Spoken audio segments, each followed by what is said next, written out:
at 560theanswer.com. This hourly segment is brought to you by Forever Remodeling. Stress-free and high-quality remodeling. View their stunning transformations online at the number 4everremodeling.com. Now, from the Signature Bank Studios. Time now for another reason why Dan Proft is single. All right, we're going to hear from Adam Coleman momentarily about the joys of marriage and the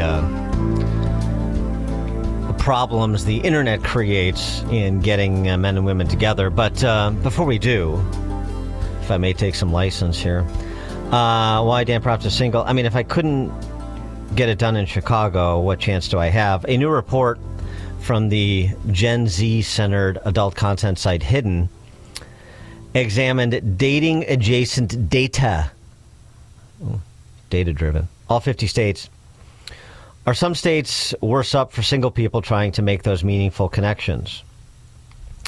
Researchers analyzed 6 common factors affecting dating in each state, from the population, the percentage of single people in it, expenses for the average date, documented online interest in dating, dating apps, dating tip queries on search engines, and how much people are spending on dating apps, to create a dating difficulty index score between 0 and 100.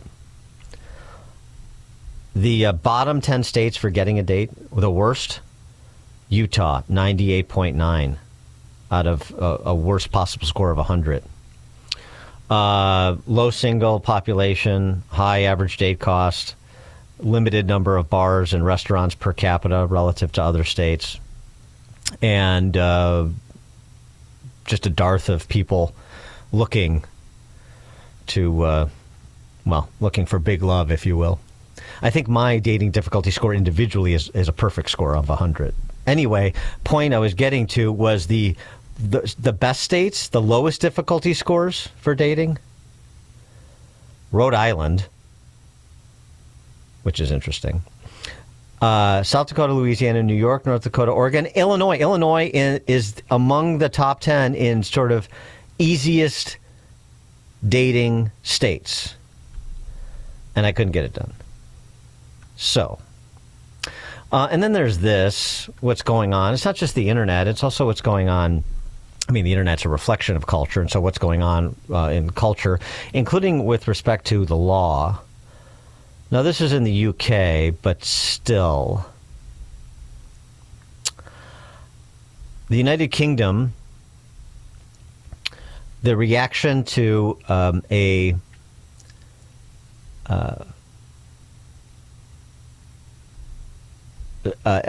victory by quote-unquote anti-father groups in Britain. As reported in The Guardian, the family courts in the UK will no longer work on the presumption that having contact with both parents is in the best interest of the child.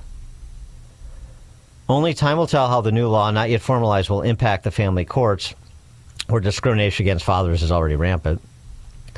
The government announcement is at least staggeringly symbolic of a new phase in the anti-father onslaught, with judges now to be directed, so it seems, to exclude fathers from their children's lives in as many cases as the mothers wish. A simple accusation will suffice. And, I think the lived experience of most people is a recognition that there are a lot of false accusations that fly back and forth during the process of a acrimonious divorce, and is there any other kind? The move has been heralded as groundbreaking by family lawyers and campaigners who've long argued that the pro-contact culture in the family courts places the rights of abusive fathers over the safety and well-being of children. Well, of course, nobody wants an abusive parent to be given access to a child to abuse them, but simple accusations should not suffice, and there are enough horror stories in the U.S. courts, too, without taking this further, really ideological step. But, I mean, this is where it's going, where you're going to have artificial wombs and men will be irrelevant writ large because, father's not important. Is it? Is a father important? Does a father matter? A lot of evidence to suggest fathers do, but not to the ideologically blinded. All right, for more on this, a counter-argument, if you will, Adam Coleman is the founder of Wrong Speak Publishing. He's the author of The Children We Left Behind, How Western Culture Rationalizes Family Separation and Ignores the Pain of Child Neglect. He joins us now. Adam, thanks for being with us again. Appreciate it. Thank you for having me. So before you even get to your piece about the internet and what it does, what it's doing to male-female relationships, what's your reaction to the continued zeitgeist in that direction in the West, as represented by that development in the UK? I mean, I kind of figured that it was already happening. I didn't know that they needed some sort of to law formalize it. In its place. Yeah, to formalize it. Coincidentally, I've ran into in my travels, I ran into a man who was dealing with the family court system, having to battle accusations and things of that nature. And obviously those horror stories are real stories for some people. But what I worry about is those horror stories are the car crashes of life, and everyone focuses on the car crash, and they don't pay attention to the millions of people who never come close to that, which are more likely the outcome rather than being part of this situation. So you make the case that the internet, like in so many other discussions and debates, is essentially foments a race to the bottom when it comes to male-female relationships, and particularly for those who are on both sides who are searching for a relationship. Yes, absolutely. There's enough content that is out there targeting men and targeting women, ironically giving them the same arguments as to why they should either stay away from men or women, or why they should use the opposite sex to get what they want. For men, it may be sex and some attention temporarily, then they can discard women. Or for the women, it's to get as much money from the guy, because why not? He's going to want you for sex, right? It's basically teaching the opposite sex to be as sociopathic as possible whenever they're interacting with the opposite sex. Right. I mean, the whole thing is sort of presented like we present so much in our culture, which is everything is transactional and utilitarian. Exactly. And it's in the absence of love. Coincidentally today, in the article I wrote about my wife and our marriage and how important my wife is to me, today is actually her birthday. And, it's hard to fathom not having someone like my wife in my life, and not being able to share my life experiences with her. We don't talk enough about how having a good partner next to you helps you grow as a man, as a woman, as an individual. Nevertheless, help you grow when you combine it with a family. I just wish there was more content out there talking about happy relationships. And for people who are single, who are looking for someone, how do you find someone that won't lead you into being that horror story? Because in many of these cases, there are red flags, but you get wrapped up in your emotions, you ignore them until it's too late. How'd you meet your wife? I actually met her through a coworker of mine. We became friends, and I met her that way. I would get together with them for. They would invite me sometimes to family functions, and we got together, just discussing things as friends, and turned our relationship from friendship into an actual relationship in a matter of a month or so, and been inseparable. Yeah, I don't really know the date on this because I'm not that terribly interested, but I guess I should be for the nature, for the purpose of these topics. But do you have perspective on what's the best approach to meeting someone for those interested, whether it's through friends or, friends and family, setups, if you will, church shared values and institutional interests, as opposed to right swiping or left swiping, whatever it is you're supposed to do? Because of course the dating apps, I mean, they have success stories too. So I don't know, sort of through which avenue is the best chance for the best match. And I don't know if you have perspective on that. Yeah, I think sometimes the conversation is about success with dating, but I think the marker is, does it lead to marriage? Because unless we're talking about someone who just wants to hook up, we're not. We're having a conversation with people who want successful long-term relationships that turn into marriage. When I did kind of an anecdotal thing, just put it out there on a tweet some years ago and got some traction, and people were telling their stories. The vast majority of the people who are like, yeah, I've been married 15 years, happily married, 20 plus years, happily married, they all met the people, not all of them, but the vast majority of them met them in person. I want to say maybe 7 out of 10, 8 out of 10 of the people, their stories, because they talked about how they met each other. And that seemed to just be a common thread. Long-term happy relationship, they met in person.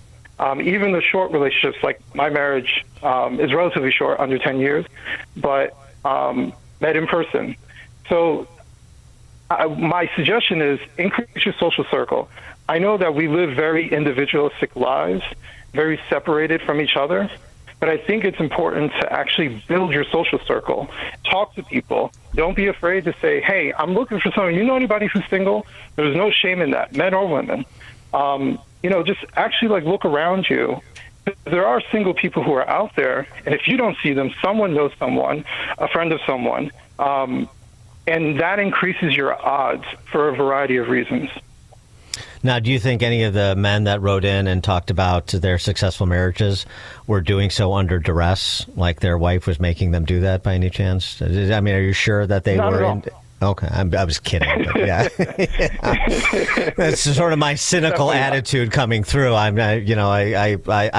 try to be a silly heart, a romantic like yourself, but it's just very challenging for me. So, trying to get past the walls that I have erected around my fragile heart and all that business. Yeah. So you've been married close to 10 years, you said? Just under? No, I was saying under 10 years, which is, in my opinion, relatively short. We just celebrated 4 years. Okay, 4 years. 6 years together. So what, I mean, obviously you wrote a very nice piece about your wife, and happy birthday to her today. But, what about the peaks and valleys, and what's your advice and counsel there, particularly for Gen Zers that are anxious about peaks and valleys, are anxious about the car crash stories, and importantly, and this sort of comes through a lot, I'm sure you're familiar with this, and it came through in that sort of dating difficulty state index, which is I can't get married until I'm financially secure, and the anxiety about having enough wherewithal in your own mind to take the plunge. Well, I would say the advice I would have before finding someone is whoever you're going to go towards, make sure you have a good friendship with them. I think sometimes we just look at it as a sexual relationship that turns into a long-term relationship that turns into marriage. But I was truly just trying to be friends with my wife, and then it turned into something romantic. And so the core of our relationship is we're friends. I like hanging out with her. She likes hanging out with me. We do things together because we enjoy each other's company. And when it comes to the valleys, when we have disagreement, when we have argument, there's no calling out of name. There's no disrespecting. Our goal is to resolve our issue because we're friends. And so our issues are very short term, and we talk about it. She speaks, I shut up. I speak, she shuts up. And then we're good, and we don't come back to it. So we're not out to win. It's not tit for tat. We truly want to resolve our issue because we want to get back to being friends. What are we doing tonight? Yeah, issue's over. So that would be my number one suggestion. Be friends with the person and truly like them. Don't just, we love people. We love our uncles who can't stand, right? You can love just about anybody. Exactly. But do you like being around this person? Yeah. Liking the person you're with, that's just crazy enough to work, I think. Adam Coleman, founder of Wrong Speak Publishing, author of The Children We Left Behind, How Western Culture Rationalizes Family Separation and Ignores the Pain of Child Neglect. Again, the book, The Children We Left Behind, the author, Adam Coleman. Adam, thanks for joining us. Appreciate it. Thank you so much. All right, and you better have a nice dinner plan for your wife today. I assume you do. Absolutely. This weekend, actually. All right, very good. Adam Coleman joined us on the Turnkey.pro answer line. There's only one radio show in Chicago talking about today's biggest stories and telling you what they really mean. That show is this one, Chicago's Morning Answer on AM 560, The Answer.